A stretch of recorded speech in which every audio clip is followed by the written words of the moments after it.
Еще один вопрос от Андрея. Вы говорите, что большой спорт – это инструмент политики, и его нельзя игнорировать. А проведение Олимпийских игр и чемпионатов мира по футболу – это тесты управленческой состоятельности от ГП. Но возникает ряд вопросов. Как тогда живут без большого футбола США и Канада, без большого хоккея Бразилия, Эмираты, Саудиты, Иран, без всего этого Индия? Они что, вне политики? Каждые 4 года проводятся летние, зимние Олимпийские игры, чемпионаты мира по футболу. Получается, что почти каждый год кого-то тестируют. В частности, Олимпийские игры 2014 года были признаны лучшими в истории, а прошедший чемпионат мира по футболу в России лучшим также в истории. Вроде бы мы уже прошли тест, и опять новость, что Россия может подать заявку на проведение Олимпийских игр 2028 года. Но зачем? Прошу показать на примере нескольких последних и ближайших Олимпийских игр и чемпионатов мира, кого и для чего тестируют, кто как пользуется этим инструментом, в том числе и Россия. Вот.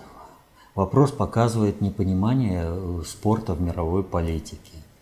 И с примерами пусть товарищ заморачивается сам. А здесь сейчас объясню базовые принципы существования спорта в мире. Тестируют прежде всего управленческие структуры государства на адекватность решения поставленных задач. Спорт же и результаты соревнований – это не тест, это, как сказать, ориентирование и положение государства в следующей комбинации по управлению миром. И я об этом говорил на семинаре, по-моему, отдельный ролик или уже выложен, или уже подготовлен, да? По спорту в глобальной политике. Вот политические итоги чемпионата мира. Политические итоги чемпионата мира выложен, да? Ну вот я про это же. Значит, о чем идет речь? Где там Индия, Саудовская Аравия и все прочее. Первое. Мы живем в цивилизации, которая по факту является европоцентричной. То есть интересы, которые есть в Европе, ну и в Соединенных Штатах, они являются общемировыми интересами. Европа проводит политику в мире, хотим мы того или нет. Это выразилось в колониальной системе, а распад ее, колониальной системы, вовсе не означает, что государства обрели, вернее, страны и народы на этих территориях обрели собственную государственность. У них даже в этом плане стоит вопрос. Собственную государственность. И уж тем более государство. Где-то есть собственная государственность, но нет своего государства. Например, страны британского содружества, британского доминиона. Где-то вообще, как, например, в Африке, там вообще отсутствует и собственная государственность, и собственное государство. Там все надгосударственное управление. Отсюда и игра на уровне конкретных стран. Кому можно, а кому нельзя. И отсюда Европа по беспределу выкачивает Африку. Африка по населению вполне может забить Европу. А что может сделать? А ничего. Управленчески несостоятельно.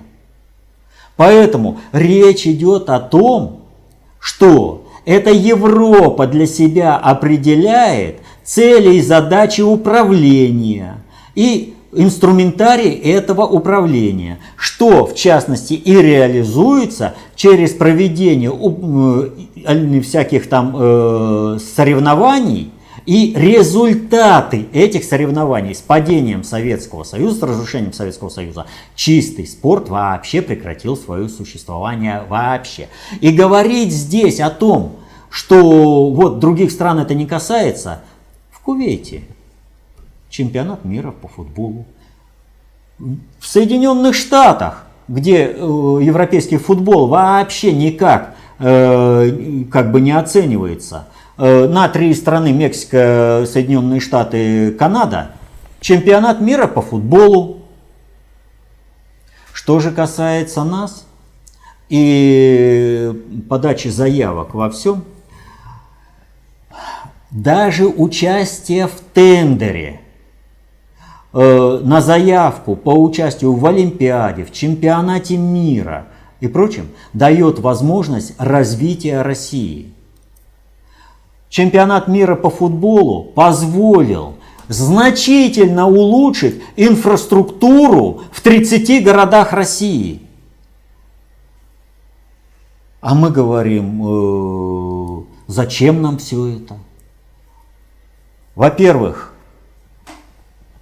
нам бы это не дали, потому что мы не обладаем полным суверенитетом. Если мы хотим развивать свою страну и просто улучшать инфраструктуру наших городов, делать дороги между городами, аэропорты создавать новые, нам бы не дали этого.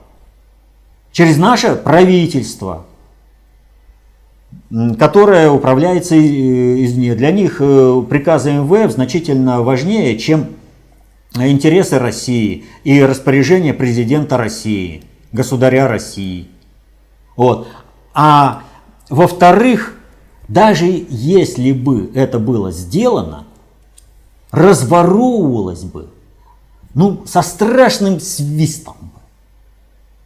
Все прекрасно знают коррумпированность чиновников, которые ориентированы туда. Для них встает солнце в Вашингтоне и воруют средства. Участие России даже в тендерах, подача заявки позволяет президенту России, государю России направлять средства на развитие России, на ремонт и создание современной инфраструктуры, городов, канализации, улиц, там это покрытие, канализации, проведение газа и все прочее. Вот для чего все это делается. Участие во всех этих соревнованиях позволяет направлять ресурсы с разрешения надгосударственного управления на развитие России и при помощи надгосударственного управления пресекать чиновничий беспредел по воровству этих средств выделенных. Зачем вот нам Россия, да? Посмотрите, как Сочи поднимается. И сейчас это приносит реальные деньги. И вся инфраструктура направлена на то, чтобы развивать. Там даже детский учебный центр «Сириус» создан. Но не было бы этого всего, ничего бы не построено. Вспомните Сочи до Олимпиады и Сочи сейчас. Вспомните города, в которых прошли чемпионат мира. А это не только 11 городов, это еще города, где жили команды. Вспомните, как они выглядели до проведения чемпионата мира и как они выглядят после.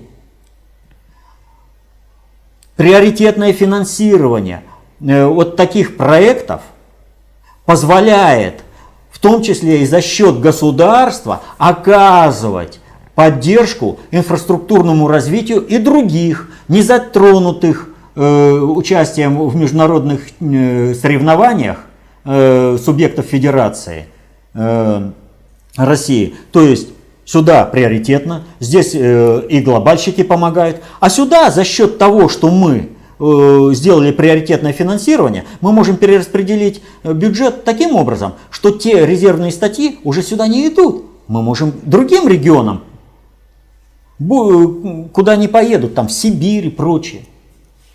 Туда можем деньги дать на развитие. Больше, чем мы могли бы дать, если бы приходилось размазывать ровным слоем по всем городам и весям. То есть накопили, и сюда побольше попало. А здесь мы вообще имеем возможность финансировать по полной программе. Не понимать вот этих вот вещей, я не знаю. Это, в общем-то, обыденное, но это уже требование времени. Уже требование времени знать, как управляются сложные социальные суперсистемы.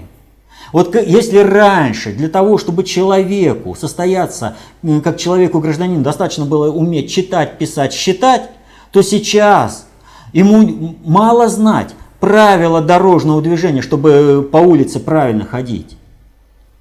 Вот. Ему нужно знать, как управляются социальные общности. А такие знания даются только в одном источнике. В концепции общественной безопасности, составляющей ее части, достаточно общей теории управления. Вот. И тогда вот такие вещи становятся открытыми. Тогда мы сразу понимаем, почему происходят вот так вот армейские игры, их суть, их значение, их влияние на управление. Потому что, как сказал Сергей Кожугетович Шойгу, сейчас зачитаю, десятки миллионов зрителей по всему миру смотрят. Но это не просто. Среди этих десятков миллионов зрителей, это уже добавляю я, есть те, кто отвечает за конкретное планирование, управление государством в международных союзах и кто осуществляет надгосударственное управление. И вот эти зрители смотрят на эту замечательную игру, этих замечательных парней, которые показывают свое мастерство, смотрят и понимают, с этими ребятами лучше не связываться, смотрят и понимают, что это техника, на которой они воюют совершенно, и они владеют этой техникой в совершенстве. То есть это через эти игры обеспечивается мирное небо над головой.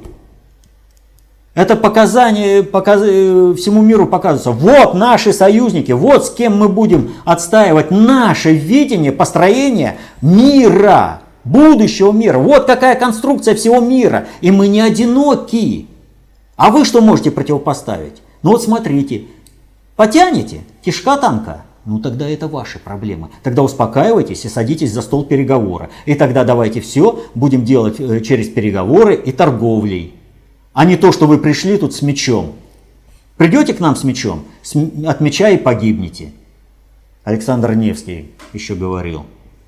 Так вот, и Олимпийские игры, вообще все эти соревнования, не только армейские, они решают ту же самую задачу. Через вот эту инфраструктуру Путин поднимает страну. А вот проведение Олимпийских игр в Греции экономику страны помножило на 0. Это тоже управленческая задача. И теперь с Грецией уже можно разговаривать совершенно по-другому. Если для одних при правильном понимании процессов управления, при правильной реализации задуманных целей это толчок к развитию страны, то в других случаях это опускание страны. Ну, посмотрите, как Путин, используя все эти международные соревнования, универсиады, олимпиады, чемпионат мира, страну поднимает, реконструирует, улучшает инфраструктуру, ремонтируется все. Вот и нам это надо. Вот. А какие примеры как? Ну вот с позиции того, что я сказал, сами по всем чемпионатам, по всем олимпиадам, кто и что как решил. Вот на основе того, что я сказал. Грецию опустили, Россия поднимается. И как вписана будет каждая страна вот по чемпионату мира? Для чего это сделано? Что есть всего лишь 1,5 месяца для решения очень сложной задачи. И поэтому одно из ключевых мест в управлении при решении этой задачи является Франция. Поэтому Франция победила на чемпионате мира, поэтому Макрона накачали до предела. Но страновики американские Макрона стали опускать. Вот. России нужно создать хоть какой-то позитивный момент для того, чтобы начали сотрудничать. Ну, на примере, как, ведь вспомните, западный мир совсем не принимал первое социалистическое государство. Но возникла нужда для Запада, и они с советским государством вместе были против Германии. Только разгромили гитлеровскую Германию и ее союзников, тут же, сразу же, с 1946 года снова холодная война против Советского Союза. Чемпионат мира позволил решить задачу, что сейчас можно будет войти в такие же союзнические отношения, как это было, например, во время Второй мировой войны.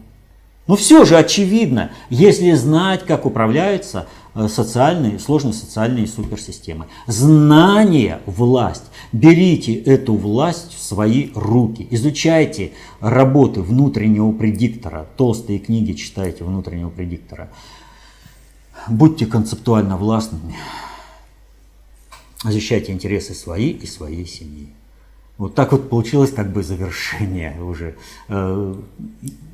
Все, вопросов вопрос, нет, да? Ну вот, в принципе, вопрос прям, он сам напрашивался, что необходимы знания для того, чтобы понимать процессы управления, которые лежат на поверхности. Эти знания можно только освоить. Никто эту работу не сделает за вас.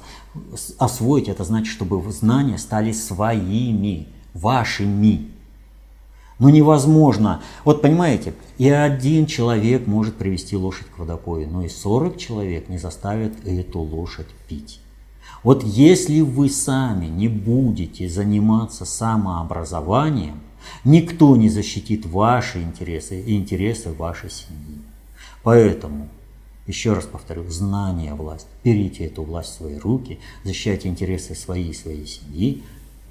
Мирного неба вам над головой. До следующих встреч.